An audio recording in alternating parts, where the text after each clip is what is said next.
ओम नमो भगवते वासुदेवाय। श्रीमद्भागवत महापुराण दसम स्कंद 81वां अध्याय। श्री सुदामा जी का द्वारकापुरी में कृष्ण के पास जा भेंट देकर मिलना। श्री सुखदेव जी बोले, हे राजा परीक्षित, अब मैं तुमको सुदामा ब्राह्मण की कथा सुनाता हूँ। जिस प्रकार वह प्रभु के पास गया और उसका दारिद्र्य छूटा, तुम ध्यान देकर सुनो। दक्षिण दिशा की ओर द्रविड़ नाम का क्षेत्र था, जहाँ ब्राह्मण, क्षत्रिय, वैश्य, शूद्र चारों वर्ण सुख से वास करते थे। उस नगर में भजन, सुमिरन और हरि का ध्यान करते हुए सब लोग जप, तप और ज्ञान और साधु संग करते थे। गौ ब्राह्मण के समान का सम्मान करते थे। ऐसे बसे सबे तिहि ठौर, हरि बिन कछु न जाने। और उस देश में सुदामा नामक ब्राह्मण कृष्णचंद्र जी का गुरु भाई अत्यंत दीन, धनहीन, तन क्षीण, महादरिद्री ऐसा रहता था, जिसके पास सिवा एक फटी हुई मैली लंगोटी के किसी प्रकार का वस्त्र तन पर न था, और उसकी स्त्री भी वैसा ही फटी मैली धोती पहने हुए थी। स्त्री का शरीर भूख से बहुत दुर्बल हो गया था, तो भी वह पतिव्रता स्त्री अपने दुर्बल पति की सेवा करने में चूकती नहीं थी, और जो कुछ अन्न आदि मिले उसे पहले पति को खिलाकर तब जो बचता उसे खाती थी, न बचे तो भूखी ही रह जाती थी। तब इस प्रकार दुख सहते सहते एक दिन सुदामा की स्त्री दरिद्रता से बड़ी घबराकर महादुखित होकर पति के निकट जा भय से डरती कांपती ही बोली, हे महाराज, अब तो इस दरिद्र के हाथ से हम लोगों को जो महान दुख भोगना पड़ा है, उससे किसी न किसी उपाय से बचना चाहिए। इसके लिए मैं आपसे एक उपाय भी कहती हूँ। ब्राह्मण ने कहा, क्या उपाय है? स्त्री बोली, आपके परम मित्र त्रिलोकीनाथ द्वारकावासी श्री कृष्ण आनंद कद है। यदि आप उनके पास जावें तो निश्चय ही यह दरिद्रता दूर हो जाएगी, क्योंकि वे अर्थ, धर्म, काम, मोक्ष के दाता है। हे महाराज, अब ब्राह्मणी ने ऐसा समझा कर कहा। तब सुदामा बोले, प्रिय, बिना दिए कृष्णचंद्र जी किसी को कुछ नहीं देते, यह मैं भली भांति जानता हूँ। फिर मुझे अपना ही स्मरण है कि मैंने जन्म भर किसी को कुछ नहीं दिया है, तब बिना दिए कहाँ से पाऊँगा? परंतु तू कहती है तो मैं अब जाऊँगा, नहीं तो कृष्ण जी के दर्शन ही कर आऊँगा। तब इस बात से सुनते ही ब्राह्मणी ने एक अत्यंत पुराने धुले हुए साफ कपड़े में थोड़े से चावल बांध कर ला दिए और अपनी पति को लाठी भी लाकर वहाँ रख दी। सुदामा जी लोटा डोरी कंधे पर डालकर चावल की पोटली कांख में दबाकर हाथ में लाठी ले श्री गणेश का ध्यान कर द्वारकापुरी की ओर कर चले। हे महाराज, चलते चलते सुदामा कुछ दूर ही गए तो मार्ग में मन ही मन कहने लगे, भला धन तो मेरे भाग्य में नहीं है, फिर द्वारका जाने से आनंद कर श्री कृष्ण जी का दर्शन तो करूँगा। इस प्रकार सोचते विचारते हुए दिन के तीसरे पहर में द्वारकापुरी में जा पहुँचे। तब वहाँ पहुंचकर क्या देखते हैं कि नगर के चारों ओर समुद्र फैल रहा है, और बीच में वह पूरी बसी हुई है, जिसके चारों ओर उपवन खिले हुए हैं। नगर भर में तड़ाग और वापी बने हुए हैं, कुओं में रहट परोहे चल रहे हैं, जगह जगह गायों के जुट चल रहे हैं, और उसके पीछे पीछे ग्वाल बाल लगे हुए अलग अलग कौतूहल कर रहे हैं। श्री सुखदेव जी बोले, राजा परीक्षित, इस प्रकार जब नगर की शोभा देखते हुए सुदामा जी द्वारकापुरी में प्रवेश कर चले तो मणियों से जड़ित सोने के महल को देखकर बहुत प्रसन्न हो गए। देखा तो जगह जगह यदुवंशी इंद्र की सभा के समान अपनी सभा लगाए बैठे हैं।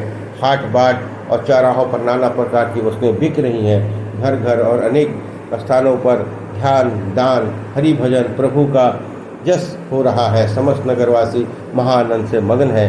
हे महाराज, ये चरित्र देखते देखते श्री कृष्ण के मंदिर पूछते पूछते सुदामा जी प्रभु के सिंह पौरी पर जा पहुँचे।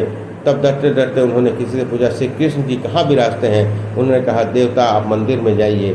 श्री कृष्ण महाराज सामने ही रत्न जड़ित सिंहासन पर विराजमान है।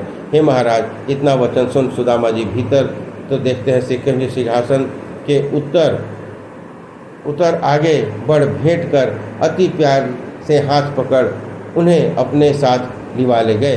फिर सिंहासन पर बिठा हाथ पांव धोकर चरणामृत ले उनके चंदन लगाया, अक्षत पुष्प चढ़ा, धूप दीप द्वारा बड़े उत्साह से पूजन किए। तब उस पुराने चिथड़े प्रहरे हुए मरील दुर्बल, जिसकी देह के में सिवा हड्डी के चमड़े के कुछ नहीं था, ऐसे उस सुदामा ब्राह्मण की रुक्मिणी जी ने चंवरी और पंखा डोलकर सेवा की। श्री कृष्ण की सेवा देखकर महल की सब स्त्रियां चंभा कर कहने लगी, अरे यह देखने में महानिंदित अधम और दरिद्र से जान पड़ता है, परंतु इसने ऐसा क्या तप किया है जिससे ये तीनों लोगों के नाथ को अपने वश में कर रखा है। तभी तो लक्ष्मीपति श्री कृष्ण ने लक्ष्मी को पलंग पर छोड़कर बड़े भाई की तरह उसे छाती से लगाया, इसका बड़ा भारी सम्मान किया। इसके पश्चात सुदामा और कृष्ण दोनों आपस में एक दूसरे से हाथ पकड़कर गुरुकुल में रहते समय की बातें करने लगे। तब श्री कृष्ण कहने लगे, हे मित्र, जब तुम गुरु जी की गुरु दक्षिणा लेकर अपने घर गए और वहां आकर समावर्तन किया तो तुम्हारे मन की स्त्री मिली या नहीं, किंतु मित्र तुम्हारा मन और लोगों की तरह घर, स्त्री, धन, संपत्ति विषयों को खींचा नहीं दिखाई देता। इससे तुम विषय भोगों से लिपटे हुए नहीं जान पड़ते। ऐसा होना तुम जैसे विद्वानों के योग्य ही है। मेरी माया में रचे हुए विषय भोगों का त्याग करने वाले पुरुष मेरे ही समान परोपकारी और सत्कर्मी होते हैं। हे मित्र, जिस समय हम तुम दोनों गुरु जी के घर एक साथ रहते थे, उस समय तो कभी तुम याद करते हो या नहीं? आहा, वह कितने आनंद का समय था। और कैसे वो गुरु जी थे जो परमार्थ मार्ग को दिखाने और संसार बंधन को छुड़ाने वाले थे। हे मित्र, पुरुष के 3 गुरु होते हैं। पहला गुरु पिता, उसके वीर से उत्पन्न होती है। दूसरा गुरु वह है जो जनेऊ आदि देकर वेद पढ़ाता है, और इससे मैं पहले की अपेक्षा दूसरे गुरु को अधिक पूजनीय मानता हूँ। तीसरा गुरु वो जो सब आश्रमों को ज्ञान देता है। हे मित्र, यह मनुष्य जन्म में जो वर्णाश्रम धर्मी पुरुष मेरा उपदेश ग्रहण करता है, वह जैसे ही गुरु का ज्ञान से भवसागर को पार करता है, वैसे ही मेरे उपदेश से संसार पार हो जाता है। ऐसे ही नर बड़े चतुर और बुद्धिमान माने जाते हैं।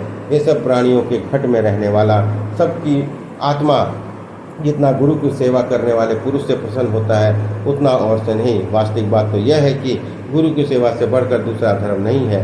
हे मित्र, जब हम लोग गुरु के घर में रहते थे, तब गुरु पत्नी जी ने एक दिन लकड़ी लाने से हम दोनों को वन में भेजा था। वहाँ हम पर जो विपत्ति पड़ी वह तुम्हें याद है कि नहीं? जब हम दोनों ने वन में पहुँचे तब भयानक अंधियारी छा गई, बादल छा गए, मूसलाधार वर्षा होने वाली थी। तब बादल गरजे और बिजली गिरने लगी। उस समय सूर्य अस्ताचल को चले गए, दिशाएं अंधकार भर गई थी। सारा नीचा ऊंचा स्थल जलमय होकर जल से ढक गया। उससे कहाँ गड्ढा कहाँ टीला ये सब कुछ समझ में नहीं आता था। उस जल में डूबे हुए वन में ठंडी ठंडी हवा लगी।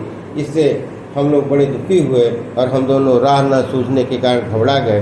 तो एक दूसरे का हाथ पकड़े और सिर पर लकड़ी का बोझ धरे धीरे धीरे भटकते फिरे। तब सवेरा हुआ तो गुरुजी हमको ढूंढते ढूंढते वहाँ आए। वहाँ दोनों को एक पेड़ की डाल पर बैठे जाड़े में काँप रहे थे। तब हमारी उस दशा को देखकर दयालु गुरुजी ने कहा, अरे बेटा, तुमने मेरे लिए बड़ा दुख उठाया। प्राणियों को यह शरीर अत्यंत प्यारा है, परंतु तुमने उस प्यारे शरीर का भी अनादर करके मेरी उत्तम सेवा टहल की। अच्छे शिष्य के वही लक्षण है, अर्थात गुरु के उपकार के एवज में उपकार करना ही उत्तम शिष्य का काम है, जिससे सारे पुरुषार्थ साधे जाते हैं। उस शरीर भी भक्तिपूर्वक गुरु को अर्पण कर देना चाहिए। हे पुत्र, मैं तुमसे बहुत प्रसन्न हूँ। तुम्हारा मनोरथ सिद्ध हो और तुम्हारा पढ़ा हुआ वेद लोक परलोक दोनों ही मनमाना फल देवे। इस प्रकार गुरु जी के घर में रहते समय जो बातें हुई वो सब स्मरण है ना। तब सुदामा ने कहा, हे देव, आपके साथ गुरुकुल में रहकर मुझे क्या फल नहीं मिला? सब कुछ तो मिल चुका है। हे कृष्ण, कल्याण से उत्पन्न होने के स्थान से जो वेद रूप ब्रह्म, यह आपका शरीर है। आपका गुरु गृह में निवास करना केवल लोगों को शिक्षा देने के लिए मानव चरित्र का नमूना है। इस प्रकार यह अध्याय समाप्त हुआ। बोलिए कृष्ण भगवान की जय।